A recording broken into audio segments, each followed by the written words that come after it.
Hi, today I'll be walking you through one of our resources for sleep. As you know, sleep is so important, and also, as you probably also know, it can be really hard to prioritize, especially when you're a college student and there's so much else going on and so much that you want to be participating in. Especially as we adjust to life back on campus, there's a lot of other things that we haven't done in a while that we need to do again. And thus, it's really important that some of our important, um, regular things that we have going on in life, such as sleep, get prioritized as well. So I'll walk you through this tip sheet about sleep improvement, and then I'll also show you where to find it if you'd like to download a PDF yourself. So today we'll be mostly focusing on these four areas. So if we look over here, we know sleep improvement involves three elements: daytime behavior, nighttime habits, and pre-sleep routine. So daytime behavior. These are things that you can do during the day to set yourself up for a good night of sleep. So the first thing is waking up at the same time each day within a half hour.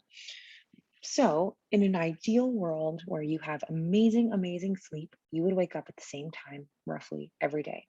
So, if you wake up at 7 a.m. on a weekday to get ready for class, then ideally you're also waking up at 7 a.m. on a weekend. It's really hard for your body to adjust to different sleep schedules. Um, Keeping it consistent within 30 minutes. So, sometime between like 6:45, 7:15, if that's your sweet spot, try and aim for that. Again, this seems like it might be really tough to do as a college student. So maybe focus on this one if you're not feeling rested after sleep or you're just having trouble with sleep in general. Maybe try that out. The next tip is to reduce daytime naps to focus on your consistent sleep and wake times. So, it can be really tough to get through the day without a nap sometimes, but if you try and push yourself and save sleep for sleep time at night, you might notice that you don't need as much time for naps. Of course, every day is different and every situation is different. Every week, quite frankly, during the semester can be different. So just see what you need, listen to your body.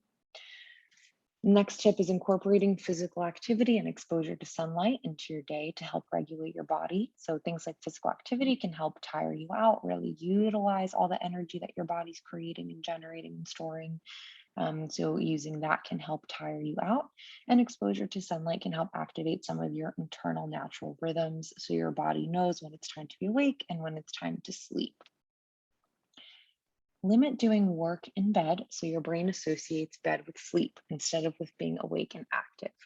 So your brain is very smart. It learns very quickly, and what it learns is quite powerful.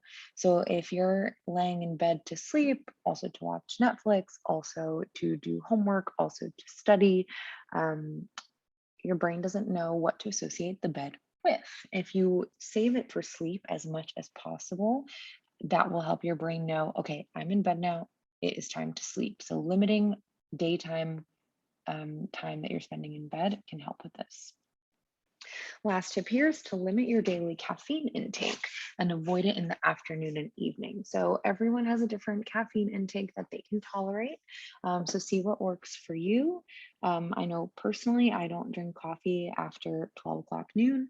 Otherwise, I am up all night, but I have friends that can drink it, close to 3, 4 p.m. and they're fine at night. So it really is just about what works for you. So maybe you can start to notice the patterns. Like if you're not sleeping one night, think back, when was my last cup of coffee or how many cups did I have today? And try to see if you can notice any patterns for yourself. So let's move over to these nighttime habits.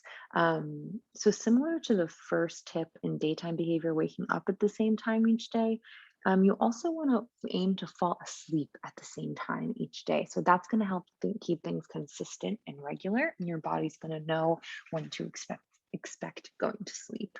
Um, Again, as a college student, especially reacclimating back to life on campus, and maybe you're excited to do things that you haven't been able to do, you might feel a conflict there and you don't want to go to sleep at the same time every day. So figure out what works for you and what you're going to prioritize. I also recommend to create your own wind down routine. So you can think about what can you do 30 minutes before bed to really relax your mind and get ready for bed. What will calm you down? Um, Everyone has something different. Perhaps you read a book that's just for fun, or coloring, or doing something artistic, something maybe with your hands. And people talk a lot about using technology before bed and what works and what doesn't. And I think we do know that technology does disrupt sleep. But personally, if I'm winding down, I love a solid 30 minutes scrolling on TikTok, particularly like ASMR videos that are going to help me get ready for bed and just relax and not think about my day at all. I also really like coloring or listening to a podcast, even something like, you know, I don't know, whatever it is. It's different for me every day sometimes. And maybe it's different for you too, but I know one thing that is for sure. These 30 minutes do not involve last minute cramming before sleep of study material. They do not involve looking at my email or planning my next day. This is truly a calm down rest period. The next one is making sure that your bed is a comfortable place to be. What do you need to be cozy and ready for rest? Um, you might have heard the expression, like nothing, there's no sleep better than when you're on the cool side of the pillow or something like that. Do you have the comfortable things that you need that are going to make sleep optimal for you? How are you going to feel cozy? Like, do you need an extra blanket? Do you need a thin blanket? Do you need, cozy pajamas, or do you get really hot when you sleep and maybe shorts and a t-shirt is what you need? Really think about the comfort of your bed and your nighttime space. This can also include things like blackout curtains. Do you wake up in the morning from the sun? Maybe getting some shades that will prevent any light from coming in can help you. Now, looking at the pre sleep routine. Science does suggest that we should limit technology and screens, that this will make for better sleep habits and more restful sleep. So, if you have roommates, consider earplugs or listening to white noise through headphones to block sounds. So, just because we want to fall asleep at a certain time doesn't mean our roommates do, or even people down the hall if you're living in a dorm. So something like earplugs or having white noise in headphones can help have undisturbed sleep. You can also try an activity that promotes rest, such as meditation, deep breathing, or progressive muscle relaxation. We have some suggestions for guided meditations on our YouTube channel, so feel free to check those out. These are really great ways to slow down the body and relax. And lastly, if you feel restless at bedtime, so if you find yourself tossing and turning, or you're just kind of laying there and cannot sleep, get out of bed. Really get yourself out of there. And even though that doesn't sound intuitive, like why would I get out of bed to make sleep easier?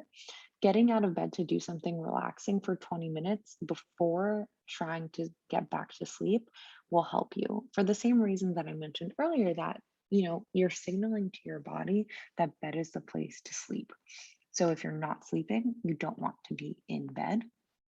So get up, try and relax yourself. For some people, that might mean like making a warm cup of tea, or even just like making a warm mug of water and holding that mug to feel that coziness of the warm water in your hands. Whatever it is, um, do something relaxing and then get back and really try again. So, scrolling down, we have some other tips here that are just important to know. And some might seem obvious, but I think it is still important to go over. Sleep is important for both emotional and physical well being.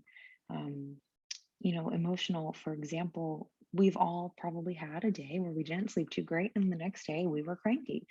I've totally been there. Those are not my greatest days. And taking some more control over my sleep and trying to make it better has really made big improvements in that area for me. Feeling tired during the day, waking up throughout the night, and experiencing difficulty falling asleep might be signs that your sleep routine needs support. So, if you identify with any of those, some of the tips at the top of this page will help you. And you can feel free to mix and match and try different ones, but they tend to work for people, even if the ones you try at first don't work for you. This brings me to my next point that solving your sleep challenges is not a one size fits all approach. You might have to try different tips or put in effort to create new habits. This might involve trial and error and patience while you wait for new routines to stick. Right. So if you have a week of awful sleep and then you try, a couple of these tips, it's very possible that your sleep is not going to be fixed quite literally overnight. You might have to try, for example, the new sleep schedule for a week or two before you figure out if it's actually working for you. Think about it kind of like a science experiment. We wouldn't want a science experiment to have data from just one day. We might want to see it over a couple days or weeks.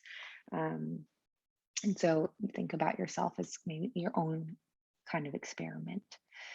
And you can also, of course, consider consulting a medical professional if you feel that you are suffering from insufficient or poor quality sleep and these tips don't help you. Absolutely, please consult with your doctor or wellness center at your college. And remember that sleep is so worth prioritizing, especially now that we're back on campus and we haven't been for so long. It can feel really tempting to stay up late to study or stream 10 episodes of your favorite show, maybe even see a friend. Um, really consider the benefits of a good night's sleep and feeling well rested the remainder of the next day. So again, this is some information about our program and where you can find us.